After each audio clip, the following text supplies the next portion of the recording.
જંબુસરમાં ખાતર માટે ખેડૂતોની પડાપડી।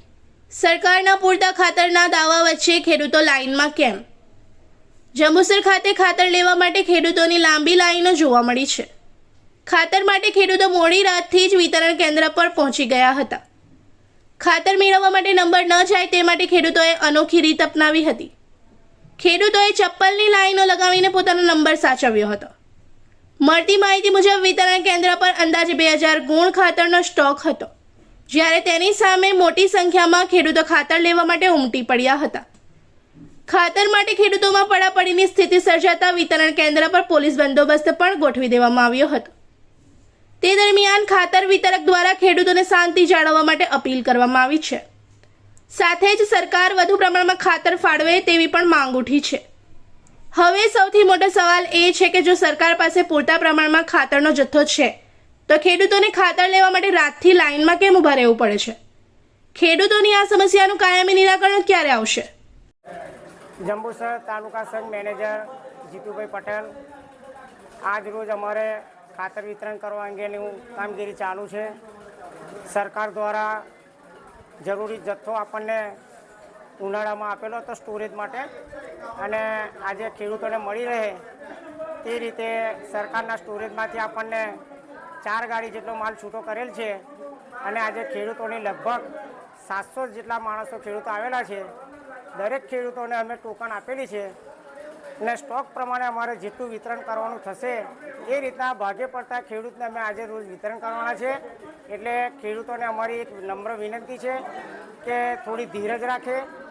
સરકાર તરફથી જે કંઈ જથ્થો મળશે અમે ખેડૂતોને સમયસર પૂરો પાડીશું, અને સરકાર અમારી જોડે છે, પરંતુ 10 દિવસથી કદાચ નવો સપ્લાય આવ્યો નહીં, અને ખેડૂતોને ખેતી માટે વરસાદ બી સારો હોય, ખેતીને ખાતરનો ઉપયોગ કરવાનો હોય, એટલે અમારા પ્રયત્નો એવા છે કે દરેક ખેડૂતને મળે તેવી રીતના અમે આયોજન કરીશું। અને આજે અમે ટોકન પદ્ધતિ આપેલી છે, અને જેટલો સ્ટોક છે એ પ્રમાણે ટોકન ખેડૂતોને આપેલી છે, અને દરેક ખેડૂતને અમે આપવાના છે।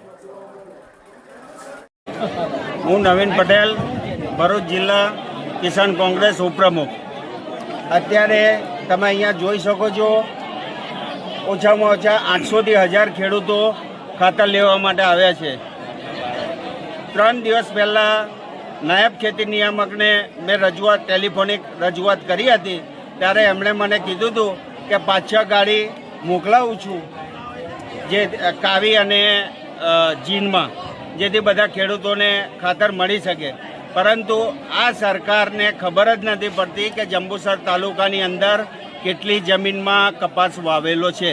એમની પાસે તલાટી છે, ગ્રામસેવક છે, જેના આંકડાઓ મંગાવે તો એમને ખબર પડી જાય કે જંબુસર તાલુકાની અંદર 80,000થી 1 લાખ એકરની અંદર કપાસ છે, અને 1 એકરની અંદર કમસે કમ આખી સિઝન દરમિયાન 3થી 4 ગુણ જોઈએ, એટલે જંબુસર તાલુકાને 3થી 4 લાખ ગુણની યુરિયાની જરૂરિયાત પડે। પરંતુ આ લોકો કેટલાક હથકંડા એવા કરે છે કે યુરિયાની જોડે કંઈક બીજું આપે છે, એટલે કેટલીક મંડળીઓ મંગાવતી નથી, અને એને કારણે નજીકમાં મળતું ખાતર લેવા માટે જંબુસર સુધી આ નાના ખેડૂતોને ધક્કા ખાવા પડે છે। અને કેટલાક ખેડૂતોને, જે મોટા ખેડૂતો છે, પૈસાદાર ખેડૂતો છે, એ બિચારા બહારગામથી લાવે છે, એમનો પણ વાંક નથી, પરંતુ આ જે નાના ખેડૂતો મરી જાય છે તો આ સરકાર આ જ ખેડૂતોના વોટથી આવેલી છે। આ ભાજપ સરકારને ખોબલે આ ખેડૂતોએ વોટ આપ્યા છે। તો હવે આ ભાજપ સરકારને એના અહીંયા જંબુસરના જે કંઈ આગેવાનો છે તે ખાતરનો બીજો ધંધો બંધ કરીને આ ખેડૂતોને ખાતર મળે એ રીતની વ્યવસ્થા કરે। આજે આ ખેડૂતો પ્રાંતમાં આ ખેડૂતોને ખાતર નહીં મળે પૂરતું, તો અમે પ્રાંતમાં પણ રજૂઆત કરવા, ખેડૂતોને સાથે લઈને રજૂઆત કરવા જવાના છે। इस वीडियो को लाइक करें, हमारे चैनल को सब्सक्राइब कर बेल आइकन जरूर प्रेस करें हमारी न्यू वीडियो सबसे पहले देखने के लिए।